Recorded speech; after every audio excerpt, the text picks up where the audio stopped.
Ya, Pak. Saya cari Oke, videonya Pak. nggak ada ini, Pak. Aduh. Iya, kebetulan saya juga menyambung pembicaraan yang kemarin, Ya, yang ya, ya. Ibu Lisoy kemarin sempat singgung tentang tentang apa namanya genosida bangsa Batak. Nah, jadi saya kebetulan sedikit banyak ada beberapa kali pernah baca buku ini dan ada beberapa literatur lain yang juga saya baca. Ya. Nah, memang pada waktu itu gerakan Badri ini memang pertama kali dilakukan di Minangkabau sendiri, Pak, yaitu ketika mereka merebut kekuasaan dari kerajaan Pagaruyung. Ya, itu yang pertama. Kemudian setelah Pagaruyung bisa ditaklukkan, jadi ternyata ada program lain ketika 3 haji yang tadi Bapak sebut tadi, Haji Miskin, Haji Piobang, sama Haji Sumanik itu, ketika mereka masih ada di Jazirah Arab, kebetulan mereka punya hubungan yang dekat dengan pendiri dinasti Saudi yang sekarang gitu. Nah, jadi dinasti Saudi itu mendengar kabar bahwa ada satu tanah di Sumatera yang penduduknya masih beragama pagan dan terisolasi. Itulah yang disebut dengan tanah Batak. Ya. Nah, kemudian kebetulan mereka ini yang 3 orang ini ahli perang dan ahli dalam strategi militer. Ya. Jadi mereka ini sebenarnya, Pak, bekas pasukan Janisarinya Ottoman Turki. Nah, betul. Ya. Jadi mereka bekas pasukan Janisari Ottoman Turki, ada yang ahli dalam kavaleri, ada yang ahli dalam infanteri, dan ada yang ahli dalam perbentengan di antara yang 3 orang ini. Ya. Jadi mereka datang ke Indonesia, kemudian bertemu dengan Tuan Punan Renceh, itu salah seorang mubalik di Tanah Minang pada saat itu. Mulailah timbul ide untuk bagaimana melakukan ekspansi ke Tanah Batak di utara gitu. Jadi bermulanya dari situ. Nah, kemudian ada sedikit sejarah yang mungkin saya ceritakan. Ini mungkin dari sisi Bataknya ya, Pak ya. Mungkin saya nggak akan bicara dari sisi Minangnya terlalu banyak. Tentang Tuan Kurau sendiri. Siapa figur Tuan Kurau ini yang sangat menarik? Sampai sekarang itu tetap misteri sampai sekarang. Karena buku ini terbit di tahun 1962 yang ditulis oleh Mangaraja Unggang Parlindungan, itu bercerita banyak tentang Tuan Kurau. Jadi kenapa buku ini ditulis? Buku ini sebenarnya ditulis pada awalnya itu untuk membersihkan nama Tuan Kurau sendiri. Dan penulisnya adalah seorang Muslim. Nah, kebetulan dia menulis buku ini juga selain untuk membersihkan nama Tuan Kurau, yang kedua dia menulis buku ini juga untuk memberikan semacam pertinggalan sejarah kepada keturunannya, terutama mungkin kepada marga Siregar ya, keturunannya mereka gitu ya, yang berasal dari Sipirok. Kurang lebih seperti itu, Pak, ceritanya. Nah, sebenarnya data-data dari buku ini, buku Tuan Kurau ini, itu hasil kerja dalam waktu yang tidak singkat juga, Pak. Itu sekitar 90 tahun itu penelitian dilakukan. Pertama yang melakukannya itu adalah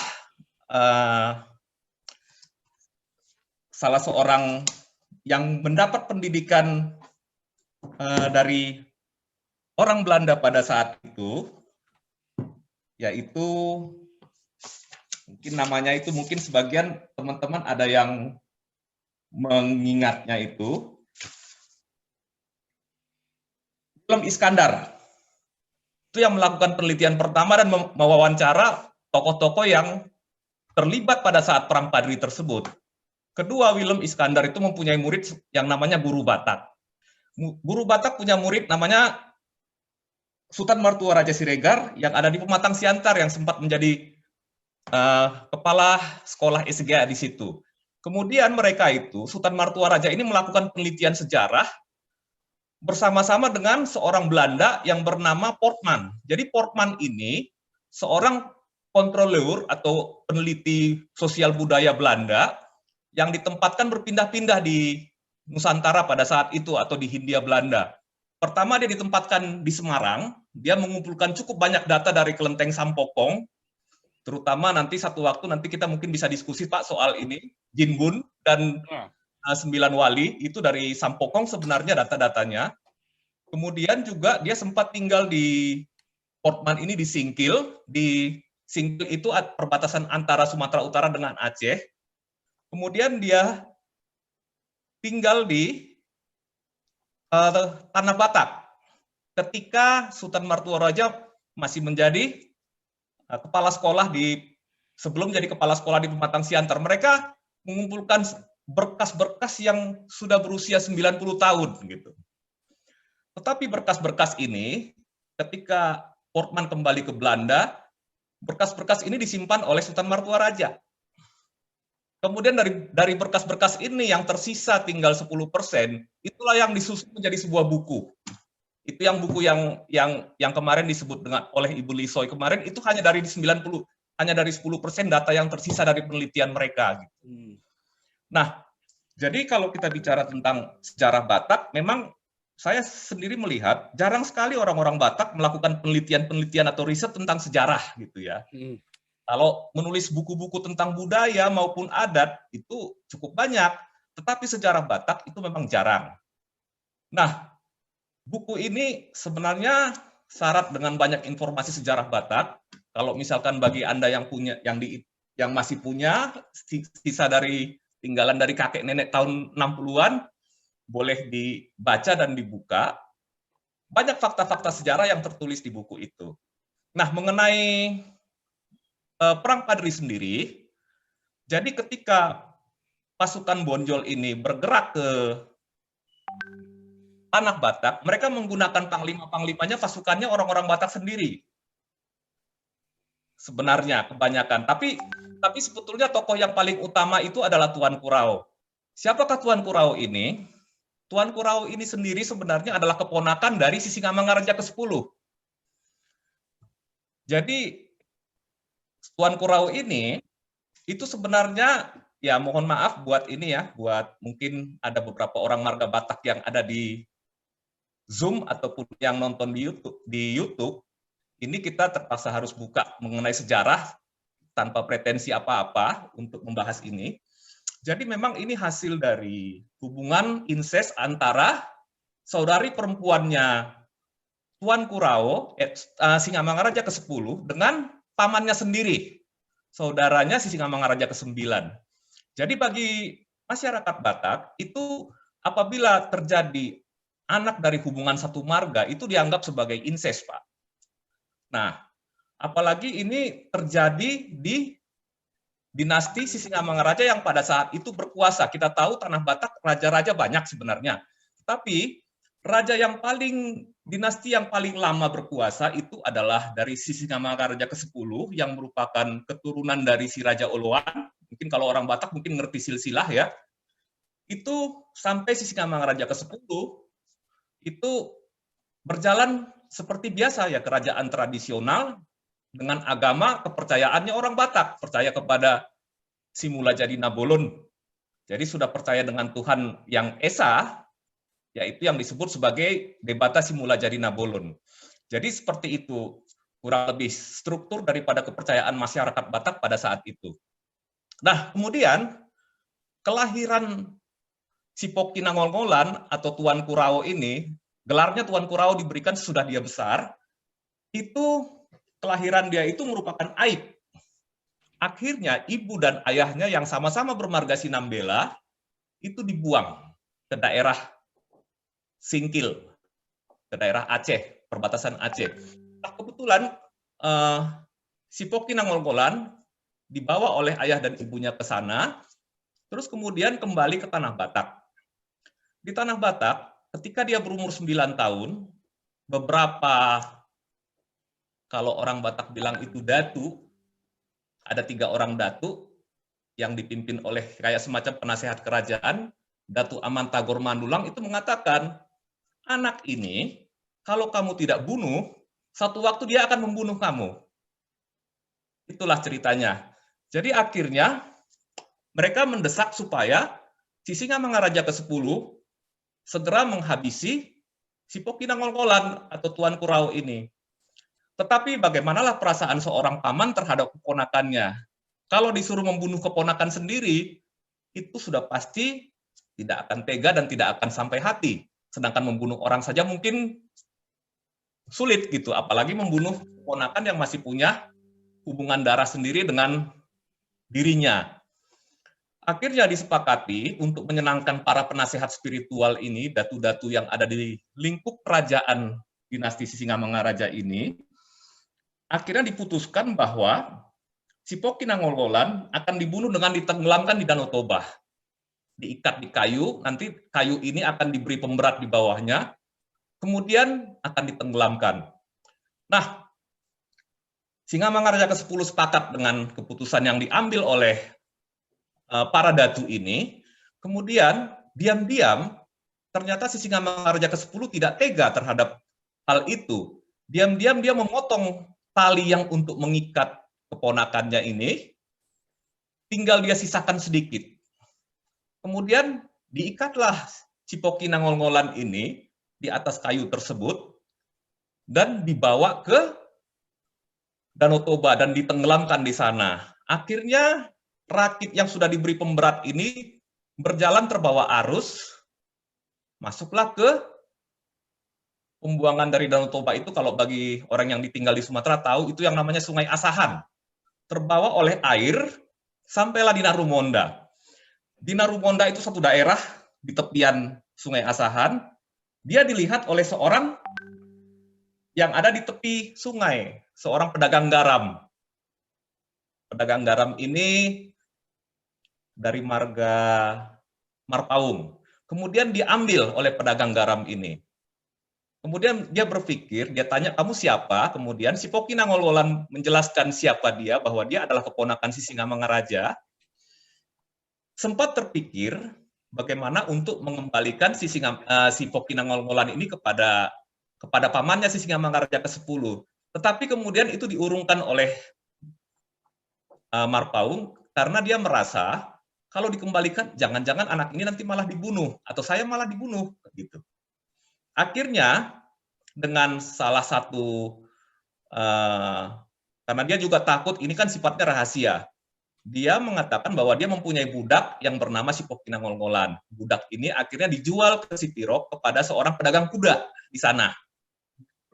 Dijual kepada pedagang kuda yang biasa membawa kuda-kuda itu ke daerah Minangkabau, karena dulu di Tanah Batak itu kuda itu cukup banyak pada saat itu. Jadi orang kalau mau beli kuda itu berasal dari Tanah Batak, termasuk orang Minangkabau juga. Dibawalah Sipoki Nangol-Ngolan ini sampai ke Minangkabau. Dan kebetulan pada waktu itu ada salah seorang semacam yang sudah lebih senior yang bernama Peto Syarif. Peto Syarif inilah yang nanti akan kita kenal dengan nama Tuanku Imam Bonjol. Nah, kemudian Sipoki Nangol-Ngolan dibawa sampai ke daerah Bonjol, diislamkan, diberi nama Umar Khattab. Kadang-kadang orang mengatakan dia Umar Batak, gitu. Dibalik Khattab kadang dengan Batak. Jadi diberi nama dengan Umar Khattab. Nah, kemudian ternyata Tuan Kunan Renceh dan ketiga mantan pasukan Janisari ini juga punya orang Batak yang lain yang bernama Hamonangan Harahap.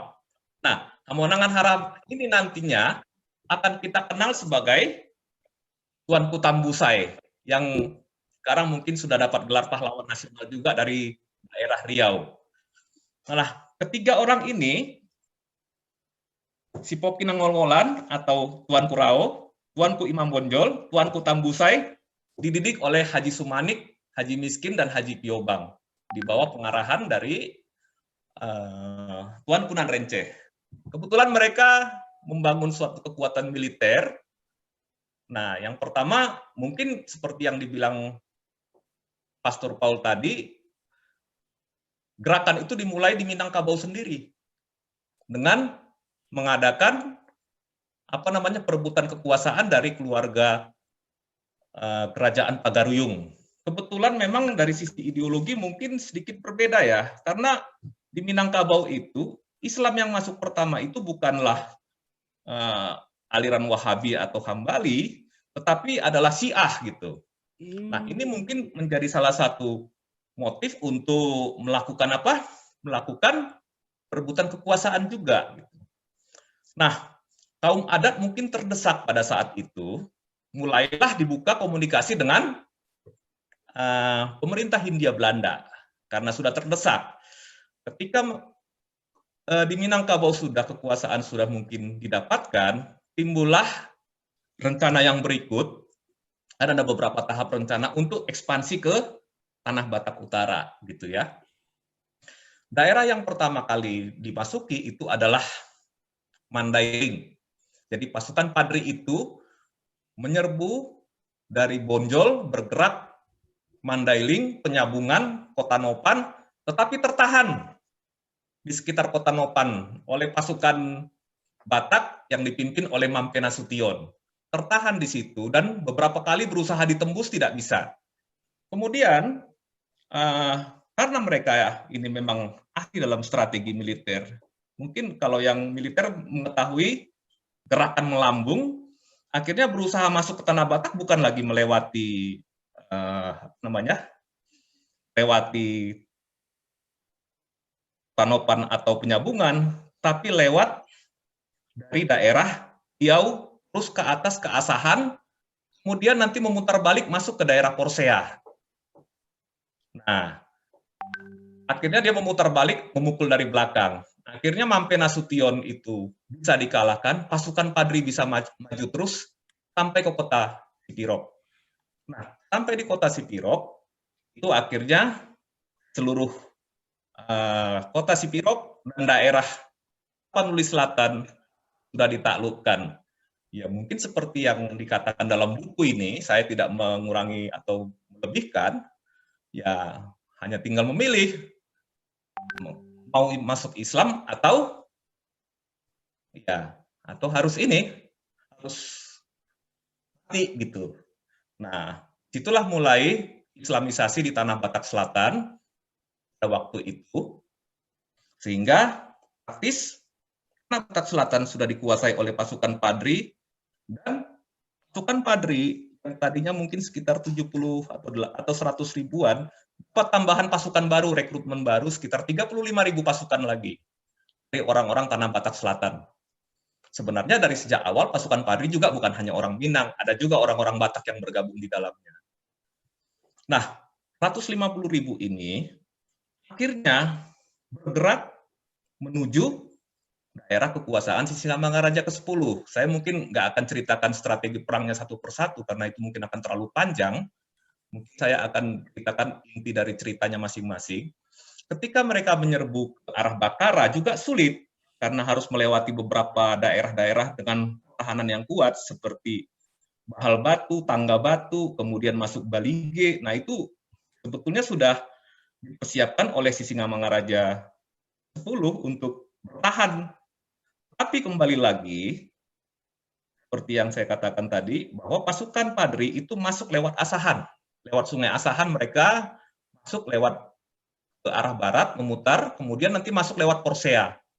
Akhirnya pasukan Ngamangaraja terkepung di tengah, tidak lagi bisa berbuat apa-apa gitu. Jadi bergeraklah pasukan Padri ini menuju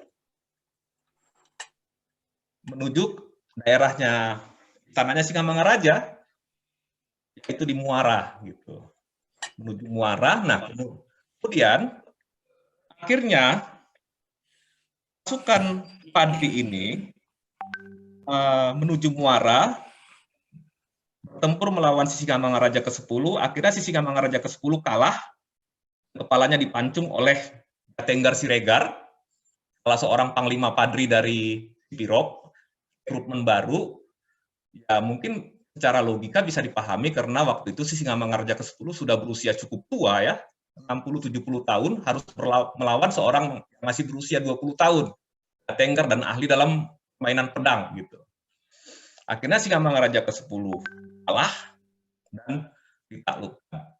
Nah, hal-hal yang menjadi catatan dalam Perang Padri ini, kenapa ini kalau kita mendengar dari kakek cerita ke nenek, cerita ke cucunya, paling sakit itu ketika kapan? Ketika waktu Perang Padri. Apa?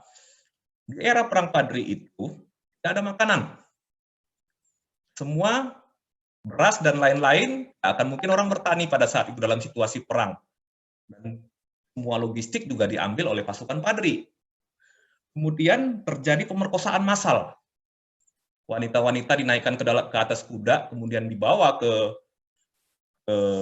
tempat mereka, kemudian dinikmati, diperkosa. Itu ada semua dalam buku ini, silahkan nanti bisa dibaca dalam buku. Saya tidak melebihkan atau tidak mengurangi, itu ada semua di sini. Bahkan itu terjadi kapan saja gitu. Kemudian wanita-wanita itu diambil, dibuat dalam satu tempat, saya juga nggak tahu kalau dulu namanya apa ya, entah itu harem atau semacam wanita-wanita dikumpulkan untuk ini, untuk apa namanya, untuk dinikmati oleh pasukan begitu. Itu juga ada yang namanya atrocity dan pemerkosaan massal, itu ada dalam buku ini. Jadi saya juga katakan sesuai dengan isi buku ini. Bahkan orang-orang Batak yang selamat pada waktu itu lari ke hutan. Mereka berlari ke hutan, itulah yang masih selamat sampai sekarang. Jadi kalau menurut buku ini ya, korban itu sekitar waktu itu jumlah orang Batak mungkin di seluruh daerah termasuk sampai Mandailing, sampai ke Toba, Silindung, itu sekitar 800.000 orang. Tertumpas dalam perang ini, itu sekitar 600.000 orang. Terlepas itu perang karena dipancung, ketika terjadi proses ini, atau yang menolak akan dipancung, yang yang mau ikut akan selamat gitu. Atau yang paling mengerikan adalah korban dari wabah kolera. Kolera pada waktu itu belum ada obatnya. Kolera pada waktu itu ketika orang dehidrasi, selesai, meninggal gitu. Nah, jadi itu juga memakan korban. Di sekitar 600.000, mungkin itu termasuk korban perang dan kolera. Kenapa timbul kolera? Itu jadi pertanyaan. Kolera ini timbul ketika orang pancung, mayat dibiarkan begitu saja. Atau dibuang ke sungai, sungai-sungai menjadi merah karena darah. Kemudian yang terjadi adalah ketika itu dibiarkan seperti itu, muncul wabah. Itulah wabah kolera ini. Muncullah wabah ini memakan siapa saja tanpa pandang bulu. Mau itu pasukan Padri, mau itu rakyat jelata, itu terkena semua. Kena wabah. Jadi memang sangat mengerikan ya. Jadi segala macam bentuk apa yang tidak terbayangkan pada saat itu, dari potongan buku yang dilihat ini, pemerkosaan, korban nyawa, korban jiwa, itu terjadi semua. Nah, akhirnya seluruh daerah Toba berhasil dikuasai, kecuali mungkin Samosir. Tetapi ketika terjadi wabah ini, pertama-tama dia hanya memakan sedikit orang gitu. Tapi lama-lama wabah ini kena juga kepada pasukan Padri sendiri. Mulai banyak korban. Ya. Jadi wabah ini banyak memakan korban pasukan Padri yang bermukim di daerah Silindung. Silindung itu daerah kota Tarutung sekarang. Yang bermukim di Silindung itu terkena wabah. Jadi akhirnya Kurawo itu setelah dia merasa berkuasa dan dia akan diangkat menjadi Sultan Batak, akhirnya itu juga tidak terjadi gitu karena adanya wabah ini. Kemudian pasukan Padri membuat semacam buffer zone di mana supaya wabah tidak menyebar, masuk juga pasukan Padri yang bergerak dari Asahan atau dari Padang Bolak, istilahnya dari Tapanuli Selatan, itu juga dibuat batas untuk menjauhi Toba dan Silindung secepatnya. Karena kalau tidak nanti akan jadi korban wabah kolera ini. Ribuan pasukan Padri tewas. Jadi kalau kita lihat dari data yang ada dikumpulkan oleh Sultan Martua Raja dan Portman, itu sekitar 150.000 pasukan, yang tersisa cuma tinggal 30.000. Kembali dengan selamat ke Mandailing dan ke daerah Minang. Itulah yang terjadi pada waktu itu. Nah, tanah Batak dalam kondisi yang sangat hancur. Hancur-hancuran. tidak ada yang tersisa, penduduk juga tinggal sedikit. Kemudian yang terjadi seterusnya, ketika kondisi seperti ini, pasukan Padri mundur, kurang lebih ada beberapa puluh tahun, tanah Batak itu sepi. Tidak ada infrastruktur, tidak ada ini, kesehatan juga hancur, semuanya hancur. Jadi kemudian penduduk saling curiga, warga-warga Batak juga kadang-kadang sudah nggak bisa percaya satu sama lain gitu. Jadi situasi pada saat itu memang menimbulkan curigaan bagi setiap pendatang. Belanda mulai bergerak dari daerah Minang. Kemudian dia juga bergerak ke utara. Mereka melihat situasi kehancuran yang terjadi di Tanah Batak. Dari mulai Mandailing sampai Badan Silindung. Kebetulan Samosir dan daerah utara, Simalungun belum sampai masuk ya pasukan Padri pada saat itu. Hanya sampai Toba dan Silindung. Menurut catatan dari buku ini. Jadi kemudian dibiarkan daerah itu beberapa puluh tahun, kemudian juga pasukan Padri mundur, tapi ternyata di pasukan Padri sendiri terjadi perpecahan. Jadi tadinya Raja Gadumbang dari Mandailing itu yang menyiapkan logistik buat pasukan Padri yang menyerang dari Minangkabau, itu menjadi sahabatnya, ya katakanlah Bonjol, akhirnya marah. Kenapa? Karena orang-orang Mandailing ini merasa dijadikan seperti apa namanya, seperti orang suruhan atau yang ya katakanlah seperti budak dari pasukan Minang ini gitu. Itu satu. Kemudian wanita-wanita juga ternyata tetap diambil gitu, termasuk dari Mandailing untuk diambil untuk dinikmati atau bagaimanalah ya, itu tetap diambil. Nah, ini menyebabkan Raja Gadumbang sendiri kecewa. Akhirnya dia menghubungi Belanda, minta bantuan. Sama kasusnya dengan kaum adat yang ada tadinya di mana? Di Minangkabau. Akhirnya dia memberikan akses kepada Belanda, pasukan Belanda masuk, dan tengah-tengah mundurnya pasukan Padri, kemudian Belanda masuk juga dari Minang, jadi Belanda bukan masuk dari utara, masuknya dari Minangkabau juga. Nah, Tuan Kurau itu mundur sampai ke Batahan, mundur sampai ke Minangkabau, kemudian dia melakukan serangan bunuh diri terhadap detasemen Belanda yang ada di Air Bangis, di sebelah utara kota Padang itu, menyusuri pantai. Jadi itu dia mati sebagai syahid, Tuan Kurau. Nah, dia cuma dengan beberapa orang pasukannya menyerang suatu benteng Belanda dengan persenjataan yang lengkap. Dia mati di situ sebagai, katakanlah mati pahlawan ya, katakan seperti itu ya, dari sisi pandang pihak Padri gitu. Kemudian akhir dari cerita, Tuh Syarif, Tuan Ki Imam Bonjol sudah terkepung di Bonjol. Tidak mau, akhirnya dia menyerah kepada Belanda dan ditangkap. Sementara Hamonangan Harahap atau Tuanku Tambusai itu sampai sekarang itu dikatakan hilang tentu rimba. Tapi ada beberapa penelitian yang dilakukan oleh guru besar UI melalui bukunya yang berjudul Greget Tuan Kurau, mengatakan Tuanku Tambusai akhirnya lari ke Malaysia. Tapi pada waktu itu veteran-veteran Padri yang tidak tertangkap oleh Belanda atau tidak mau katakanlah terbunuh oleh serangan Belanda itu lari ke Malaysia, rata-rata lari ke daerah Negeri Sembilan dan ke daerah apa namanya, Malaysia lah pada umumnya ya, lari ke sana. Jadi itulah epilog dari Perang Padri. Kemudian pasukan Padri yang mundur sampai Sipirok itu juga pecah. Jadi perang juga di antara sesama pasukan Padri, antara Padri yang Mandailing lawan Padri yang Minang. Padri yang Mandailing tidak mau dikuasai oleh Padri yang Minang. Jadi perang bersama mereka sendiri.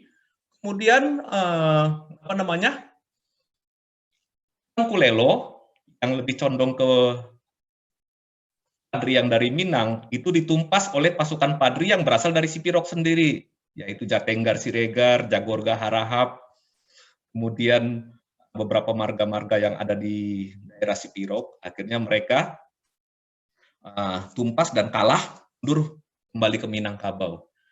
Nah, pada waktu itu daerah Sipirot yang tadinya bermazhab Hambali itu segera retooling atau berubah menjadi ikut mazhab Syafi'i yang jauh lebih soft ya, itu menurut buku ini seperti itu.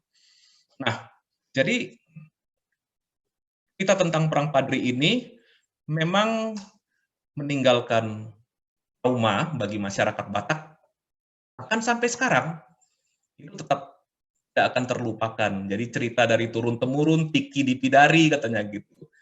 Dari nenek moyang cerita ke cucu-cucunya itu akan bersambung terus seperti itu. Nah, memang ini berat memang. Trauma dari Perang Padri ini memang berat. Tetapi ada sisi positifnya dari Perang Padri ini. Batak yang tadinya terisolasi secara total, karena orang Batak itu punya sistem kepercayaan sendiri. Mereka percaya terhadap Debata Simula Jadi Nabolon, dan tidak boleh ada budaya luar masuk ke tanah Batak. Pada saat itu seperti itu. Nah, ketika Perang Padri ini terjadi, maka masyarakat Batak mulai membuka diri. Ya. Di Tapanuli Selatan, Mandailing dan sekitarnya, pengaruh Islam masuk. Kemudian juga di tanah Batak Utara, waktu itu belum ada agama, masih tetap dengan kondisi yang hancur, tidak tersisa akibat Perang Padri. Belanda melihat itu juga merasa bingungan, ini bagaimana ya masyarakat yang tersisa ini mau diapain gitu. Itu menurut sisi pandang pemerintah Hindia Belanda. Kemudian dalam sejarah Indonesia, era 1860-an sudah mulai dengan era liberalisme dan kapitalisme. Jadi Belanda itu mengundang para investor dari luar negeri, dari Eropa untuk invest di Hindia Belanda. Dalam apa saja boleh gitu, mereka boleh invest.